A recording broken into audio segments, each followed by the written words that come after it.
Hello and welcome to the Financial Puzzle Playbook with your host, Jim Sumpter. I'm RJ Malik, producer of this podcast. So, Jim, you're continuing your discussion about the 6 puzzle pieces on this podcast. My question to you today is, what puzzle piece will you be discussing, and who is your guest? Yeah, well, thanks, RJ. So we are going to talk about investments. This is a piece of the puzzle that everybody sort of normally thinks about is, oh, well, this is my financial plan, is my investments. But there's so many others that do have an impact with that, have a part of that.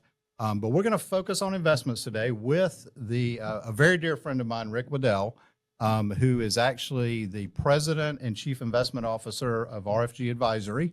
And, I get to hear Rick a lot.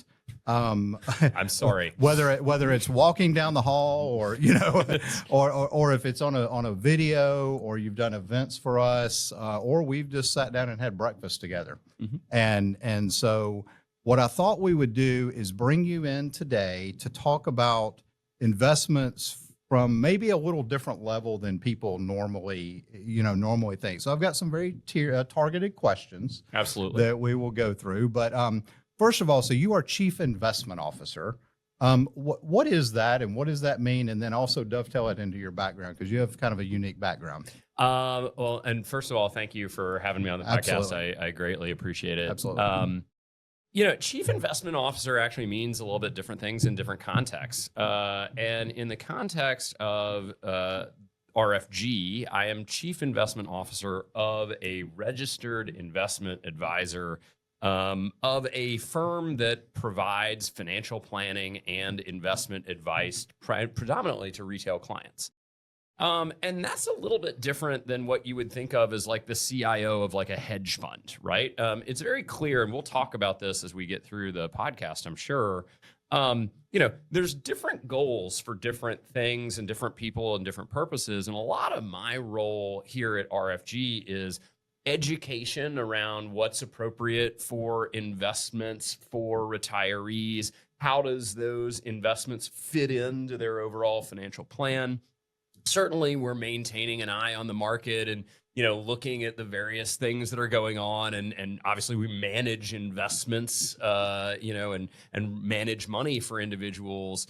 But I think it's very important when you think about that CIO role to understand that your job as a CIO, as a chief investment officer, really depends on who you're investing for and what their goals are, right? Because ultimately It's about the client's goals. The CIO of a hedge fund is going to have a very different job than the CIO of an insurance company versus, a registered investment advisor like ourselves. Mm-hmm. By way of background, and this is where, I get to promise that I'm not a jerk. It is what it is. But I grew up here in Birmingham, Alabama. I like to joke, I turned 18 and I was like, peace out, I'm out of here. And I went up to Boston. I went to school at Harvard. And like any good story, there's a girl. So I took a job with an investment firm in Boston to be near my college girlfriend. And we broke up 3 months after graduation, but I had the job at that point. And the firm that I had joined was this tiny firm at the time called Bain Capital Credit. We had about 20 employees when I joined. We had about $300 million of equity under management. And then I was there for about a decade. They sent me to Stanford. I got my MBA from the Graduate School of Business out at Stanford. They brought me back. And by the time I eventually, 2016 rolled around, we were 200 plus employees with about $30 billion in assets under management. So you would like to think that a lot of that is because of you, right? I don't take personal responsibility for it. I just say that I was on the team that did it. That's right. So there you go. Right. And then, you don't really, I like to joke, you don't really get excited about Birmingham until you get excited about affordable housing. Mm-hmm. But when you get to that point, you're like, wow, Birmingham's amazing. And so my family and I moved back down to Birmingham and we found RFG, and the rest is history. The rest is history. And we've been friends ever since. Yeah. Found Jim. That's right. So, well, thank you for the background and the intro. And if we have time, we'll talk about your golf game and sort of how you did that. It's one of my favorite stories, but we might save that. Let's talk about this thing called diversification. Yep. Okay. So we always talk about, as an advisor, you as chief investment officer, we talk about not putting all of your eggs in one basket. We're talking about diversified. When you were at Bain, you were dealing more with fixed income and bonds. We mentioned equities here. We have real estate investments. We have commodity investments. We have all these different things. How does a client make sure that they're diversified and understand what diversification really, really is? Yeah. So let's start with that latter one first. Okay. So, the importance of diversification is really, like, I like to bring it back to a financial planning concept. Okay. Right. So if you think about a financial plan, I take known variables, right? Like, you sit down with one of your clients and you lay out, like, okay, you're going to save this much a year. And then we're going to get to this year and we're going to retire. And then when we retire, we're going to start to spend this much a year, right? Mm-hmm. And all of these are known and laid out, okay? What we don't know is what the market's going to do during that period of time in which I'm saving and then I'm spending on the other side of it, right? Okay, Like, that's right. an unknown variable. We don't know what that is. Interestingly enough, the whole art of financial planning, or the financial planning engines, is actually trying to predict or put some parameters around what the investment portfolio will do over that time frame, right? Mm-hmm. And if we run enough simulations, or if we're comfortable enough that the market's going to perform in the way that we think it is, or that the investments are going to perform in the way that we think they are, then we can build some confidence around the plan that, yeah, this plan is going to work, right? And key within that is, can I predict how these investments are going to perform? Okay. Right? Like, because if the investments that the client are doing are wildly unpredictable, then that makes the financial planning process almost irrelevant, right? Because, oh, hey, I don't know what's going to happen to these investments, so I don't know if you've saved enough to be able to spend as much as you'd like, right?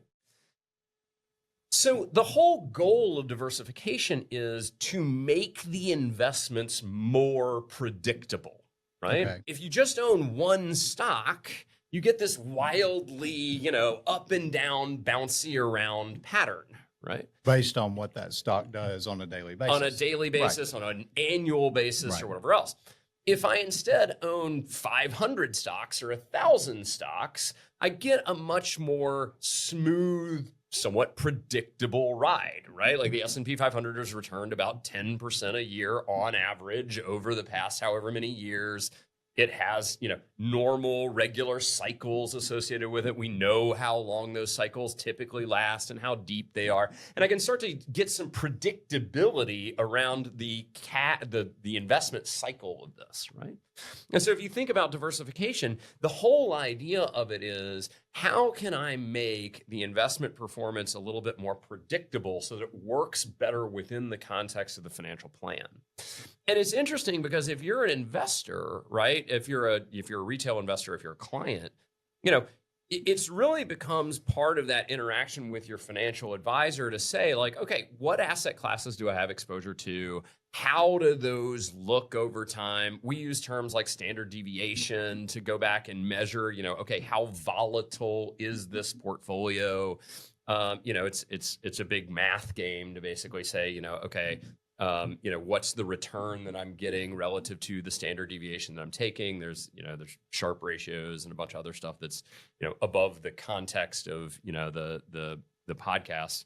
But basically, the whole idea, once again, comes back to, how do I reduce down the volatility, make the portfolio more projectable, more understandable, so that it fits better into the financial planning context? Does that make sense? Yeah. So let's take that concept of diversification to the next level. So we've had 2 years of really good markets. Yep. Okay.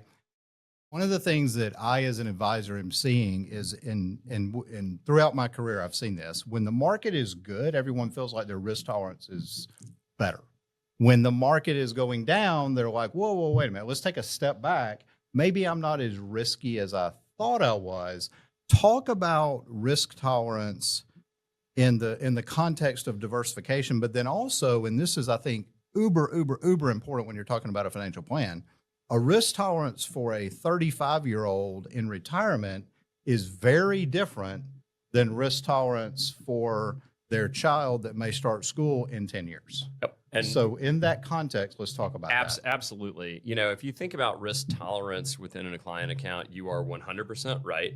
I know that we are generally at the top of the cycle when I start to get the phone calls from clients that are like, hey, I want to get more aggressive in my account because we like things that have been nice to us. So if, the market's been nice to us for a couple of years, we all start getting the phone calls of like, oh, this has been really great. Like, let me get some more of that. And that's always actually a little bit of an alarm bell in my mind that I'm starting to see people take more risk than they should because they're not as aware of. Humans have this thing called recency bias. We kind of expect the future to be like the immediate past. And so, when we start to get those phone calls, I always treat that as a little bit of a warning sign. Same thing. We don't like things that have been mean to us. So when the market gets scary is generally when people try and move to cash.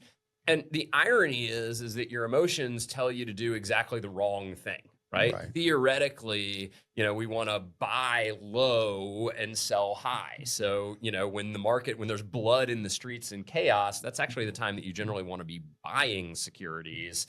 And then when everybody's happy, when you can't look around and see any reason to be concerned about anything, is generally the period of time when you want to be like, maybe I should be taking some chips off the table because it feels too good to be true. That's one of the reasons why we preach rebalancing over and over and over again, because rebalancing sort of mathematically forces you to sell what's done well and buy what's done poorly over time. And you bring up a very interesting concept of time frame in terms of like younger versus older. Risk tolerance, when you're in the contribution phase of investing, when you're constantly adding money to your account every year, volatility in the account is actually somewhat of a good thing, right? Because you're able to buy in on the dips, right? When you flip that to the distribution phase of investments, volatility actually becomes very, very painful in your account because I don't know if you remember Tommy Williams. Tommy was an advisor on the platform, and one of his favorite sayings was, he's from Shreveport, Louisiana, our clients like to eat every day, right? And it's true, right? That actually sounded just like Tommy. Thank you. I appreciate that. I've worked for a long time on my Tommy Williams impersonation. The idea is if you're in retirement and you're used to taking $1,000 a month out of your portfolio, well, you're taking that $1,000 a month out of your portfolio regardless of whether we're in a boom period or a bust period. And if you're taking that $1,000 out of the portfolio when the portfolio's market value is down by 50%, you have to sell twice as many securities to get the same cash out. And so in that context, as you start to enter the distribution phase, volatility actually becomes very, very painful within the portfolio, regardless of how risk, seeking you want to be. If you're taking distributions out, those distributions, when we get those low periods, are very, very, very painful. And so, we always encourage people, like, there is a reason why, as you move through this sort of contribution phase to close to retirement to then in the distribution phase of life, that your risk tolerance should start very aggressive and then gradually go down over time. It's because of that difference between contributions and distributions. Right. And we actually talked about those three phases when we did episode 3. That was because as a financial planner, it's one of the first things I talk about is cash flow. 100%. And it's where are you in the cycle? What is the goal for this bucket of money? And the goal for bucket A could be different than the goal for bucket B, which could mean you're diversified differently between A and B, and your risk is different between A and B. That's exactly right. So Rick, on the last couple of episodes we did on the podcast, we had Brendan come in, Okay. and he was talking about the emotional side of money.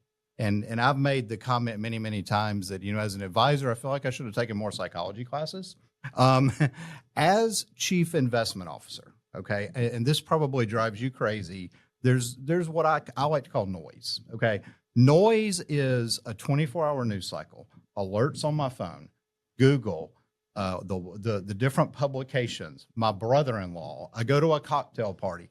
Everybody has, but is it different this time? Or what about this politician? Or what about this policy? Or there's all this noise that is supposedly going to affect, and I put that in air quotes, investments.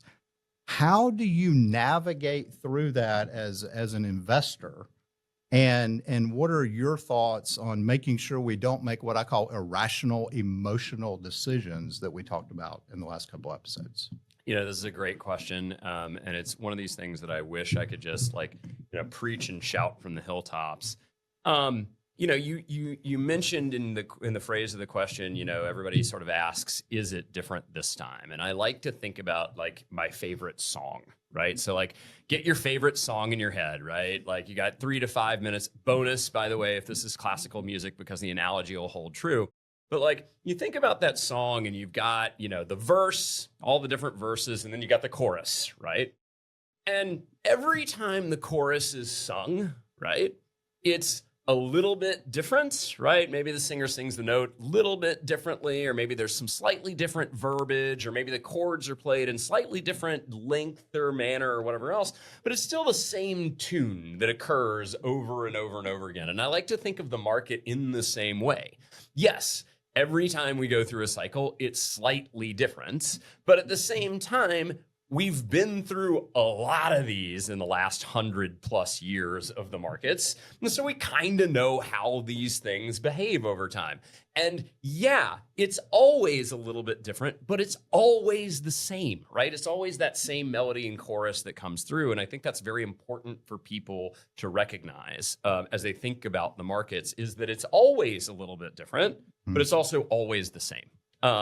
The second thing that I would just like for everybody to realize as they think about this sort of news and noise flow and everything else like that is that the media is evil, right? I truly believe this. I'm on record as saying this. There is a special place in hell reserved for Jim Cramer and all of the people that are on his, programs and shows.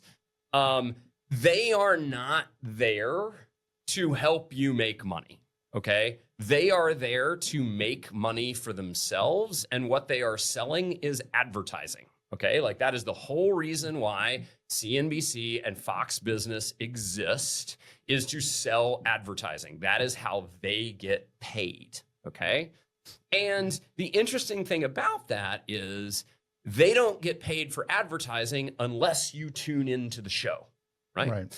And the way that they get you to tune into the show every day is by selling you fear, okay? When the market's going down, they sell you fear that there's some sort of crazy thing out there. And by the way, you need to be tuning in to learn about the thing that you should be scared about. And then conversely, when the market's going up, they sell you a different kind of fear. It's called fear of missing out, or FOMO, right? Oh my God, NVIDIA's running away and you need to tune in to me to know which stocks are participating in this rally and everything else like that. And the whole thing is designed around selling fear. And I'd like to give you an example if I can. Sure. And the date is back from February 13th of 2024. And there's this graphic, right? And this was a day, it was February 13th, early in the year, and the Dow had sold off. And there's this huge evil graphic that shows, this dramatic red line going down, and it's like chaos in the markets. And there's a picture of the Fed, and if you don't look at it closely, it looks vaguely like the building might be on fire, right? It's this disastrous, sort of chaotic, and it's Dow loses half its gains for the year, right? And then, if you just take a step back, right? It's just intentionally very scary. You look at that and you're like, oh my gosh, what's going on, right? I gotta get into here, right? And then if you look at what the market had actually done, the little part on the chart is the day in which this occurred, right? So seriously, right? That was the headline, this intentionally scary, red line, blood on the streets everywhere. And then we're talking about that one little blip down after the Dow had had a phenomenal performance for the last 10 or 11 months, right? This is the type of the thing that the media does to get you to tune in on a daily basis. And it's not good for you, okay? Trading with respect to those decisions or whatever else is not something that you should try, because realistically, I've never seen somebody that has really made that work for their portfolio consistently over time. Yeah. You might make one decision correctly. Right. The odds of making that same decision correctly over and over and over again are incredibly low. Right, because you have to know when to get out and when to get back in. Which actually, and the interesting thing about that is, if you look at the data would tell you that humans actually are pretty good. Like, and when I say pretty good, they get the decision of when to exit right a little north of 50% of the time, right? Mm-hmm. What's remarkable about that is we are terrible at the decision of when to get back in. Okay, so like we're only right on that about 25, 30% of the time, which is what makes market timing so horrible. And, you know, people are like, oh, well, but I got out at the right time. And it's like, yeah, but you didn't get in until like way after the relief rally had already started. And so you wound up costing yourself money. The data on this is very, very clear. We are very, very bad at it. The last thing that I would just share with folks, and I like to give concrete examples. Even if you have perfect foresight about what's going to happen, you can still make the wrong decision. And there's no better example of this than 2020, right? So we're sitting here January 1st of 2020, okay? I'm going to look at you, Jim, and I'm going to say everything that I'm about to tell you is 100% true, okay? There is going to be a global pandemic. A virus that no one has ever heard of or seen before. And by the end of the year, there is still going to be no cure for it. 3 million people are going to die globally, thousands of people a day perishing from this virus, okay? We are going to have people quarantined in their homes. You are not allowed to leave your house, okay? Which, by the way, those quarantines in the United States will not be lifted by the end of the year. Economic activity in the United States is going to drop by 33%. All right. Unemployment is going to spike to levels not seen since the Depression. Fully 50% more unemployment than what we had in the 2008 recession. Okay. Massive government subsidies everywhere trying to keep people in business. All of this is true, and I'm telling you this on January 1st. You have the ultimate crystal ball. Do you want to buy equities this year? No. No, and you'd be wrong, because the S&P 500 was up 18.5% in 2020. Wow. Right? Okay. So it's like, even if I tell you, even if we're sitting here, and I can tell you, Jim, I'm going to tell you exactly what's going to go on in the planet, right? Like for the next 12 months, you still may make the wrong investment decision based on that information, because the market doesn't necessarily behave the way you would like it to. So I'd really, really try and encourage people, like, turn off the news. You will make yourself happier. You will de-stress yourself. They are not trying to make you money. They are not trying to make you happy. If anything, they are trying to make you scared so that you will tune into the program tomorrow. And they don't need your advertising dollars. So just turn it off. Hi, everyone. I'm Cassidy, the second C in CMC Financial. So Dad sometimes gets on a roll with this podcast and might forget to remind you about a few things. 1, don't forget to like and share this podcast and leave a review.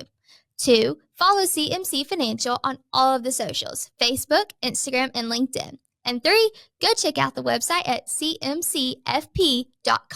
Okay, back to my dad. He's probably still talking. You know, that is a phenomenal segue into this next question, which is around comprehensive financial planning, which, you know, is what we at CMC, that's what we talk about all the time. Is not just the investments. Investments are important. And so your piece is important, but it's not the only piece. And so what we do, however, look at is, okay, with all this noise, with all this stuff, with 2020, with all the examples you gave, how often should I actually look at my information? How, you know, should I look at it every day? Should I look at it once a month when my statement comes in? Should I do it when I review? What are your, and I know everybody's different. You don't want to drive yourself nuts. And I tell people all the time, look, if you look at it every day, it's going to drive you crazy. That's It 100% correct. literally will drive you crazy. It actually, and I'll steal a little bit of Brendan Fraser's, thunder here. It actually will make you less happy. So, believe it or not, humans, the way that we're geared, we feel the sting of loss more than you feel the joy of gain. And the ratio on that is about 2 to 1. Okay, so if you lose 1% in your portfolio, you feel really bad about it. And the equivalent good feeling if you're making money in your portfolio is a 2% gain on the other side.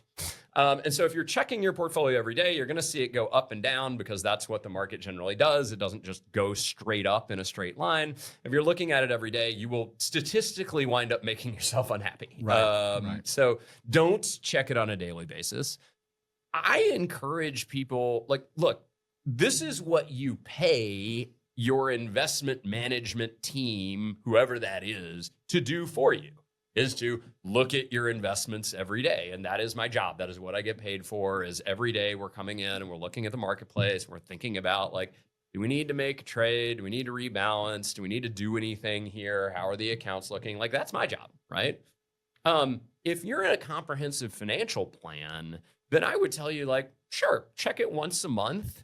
But also check what's more important than am I up big or am I down big, is, are my assets in line with what my plan says they should be? Right? What is that probability of success? Or, how are we feeling relative to the amount of distributions that I want to take out, or the amount that I need to save in order to get to retirement, et cetera? How am I doing versus my goals? Because you're going to have years where the market's up 20 or 30%. You're going to have years where the market's down 10 or 15%. And the more important question is are we still within the safe parameters of my plan? Not necessarily did my account go up or down this month? Right.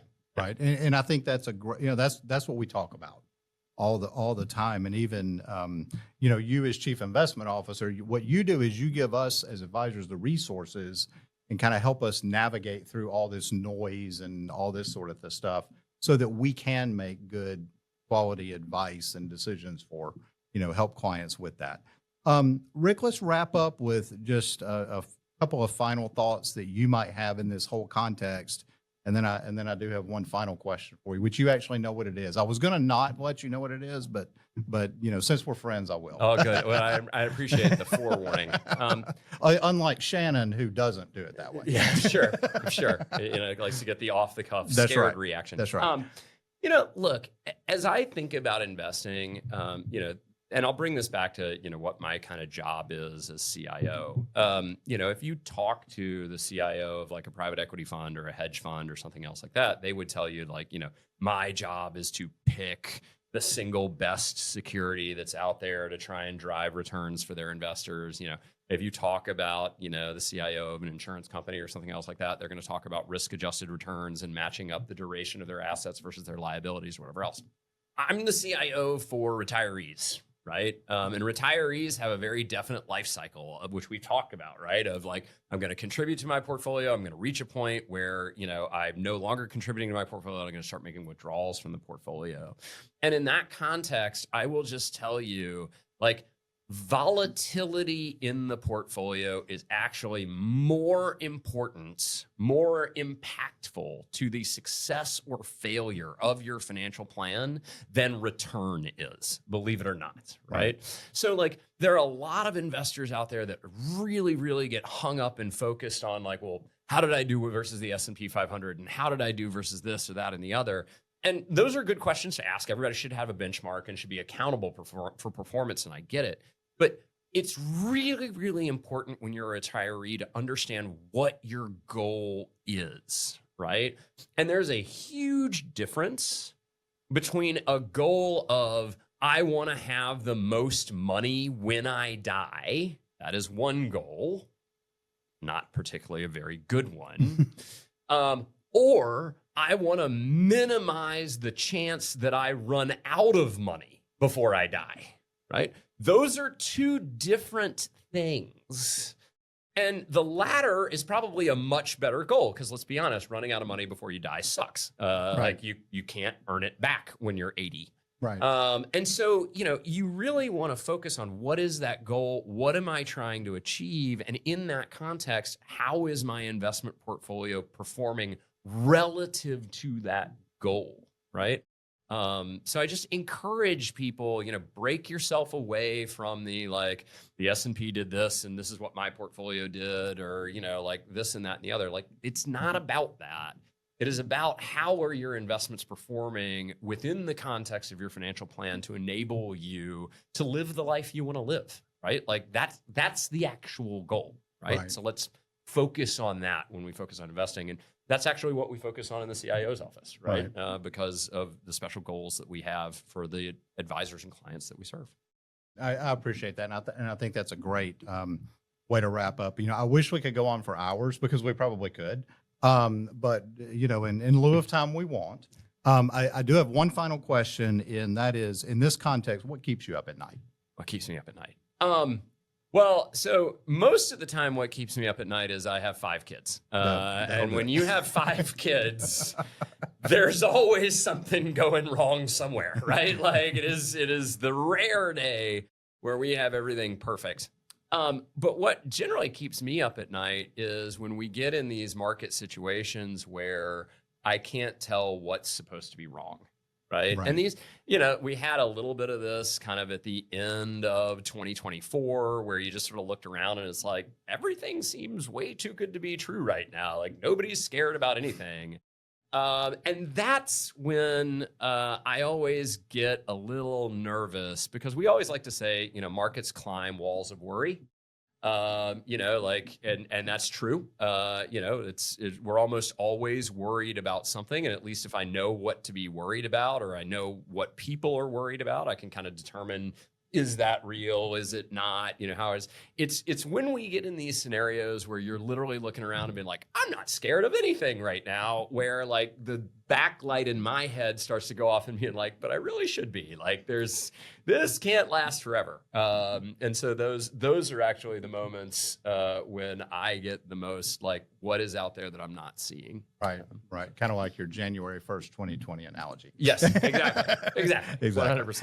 Well, Rick, I appreciate so much you coming in and being on the podcast and joining us today.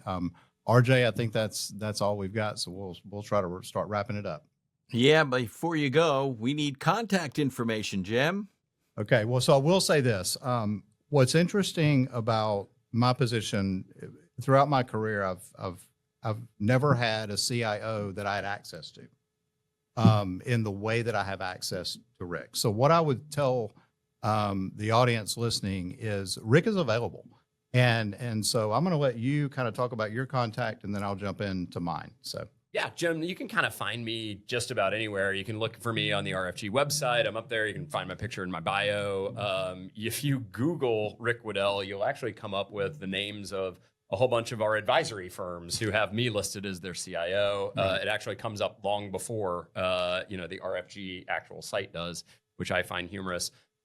We put out a regular series of YouTube sort of commentary, and if you want to follow those, we do probably 3 a month of just kind of what's going on in the marketplace, and to just try and combat a little bit of that CNBC ultimate always panicked mindset. There's a link to that in the show notes if you want to subscribe to that on YouTube. If you're interested in hearing more of me, then you can do that. And you can always like reach out to Jim. If you want to talk to me. I talk to clients literally every day about, whatever their concerns might be, whether it's with the markets or with their portfolio or, the general macroeconomic environment or anything else like that. Like always more than happy to talk. So just, you can find me through Jim or you can watch me on YouTube. And if you're getting through me, so our direct number, my direct office number is 205-510-9074. Our website, cmcfp.com. We're on all of the socials. And Rick, I greatly appreciate you coming in, taking the time and giving us some good insight. Well, I appreciate you, Jim. Thank you for having me.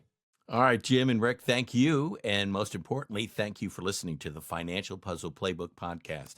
We ask you to share this podcast, rate it, and leave a review because this actually helps others find the show. Again, thank you for listening. And for everyone at Financial Puzzle Playbook, I'm RJ Malik, and we'll see you at the next podcast. Thank you for listening to the Financial Puzzle Playbook. Click the follow button to be notified when new episodes become available. Don't forget to follow us on social media by checking the links in the description. And contact us today by visiting our website at www.cmcfp.com or give us a call at 205-510-9074. Content here is for illustrative purposes and general information only. It is not legal, tax, or individualized financial advice, nor is it a recommendation to buy, sell, or hold any specific security, or engage in any specific trading strategy. Results will vary. Past performance is no indication of future results or success. Market conditions change continuously. This commentary reflects the personal opinions, viewpoints, and analyses of CMC Financial. It does not necessarily represent those of RFG Advisory, Private Client Services, their clients, or their employees. This commentary should not be regarded as a description of advisory services provided by CMC Financial or RFG Advisory, or performance returns of any client. The views reflected in the commentary are subject to change at any time without notice. Securities offered by registered representatives of Private Client Services, member FINRA SIPC. Advisory services offered by investment advisory representatives of RFG Advisory, a registered investment advisor. Private Client Services, CMC Financial, and RFG Advisory are unaffiliated entities. Advisory services are only offered to clients or prospective clients where RFG Advisory and its representatives are properly licensed or exempt from licensure. No advisory services may be rendered by RFG Advisory unless a client agreement is in place.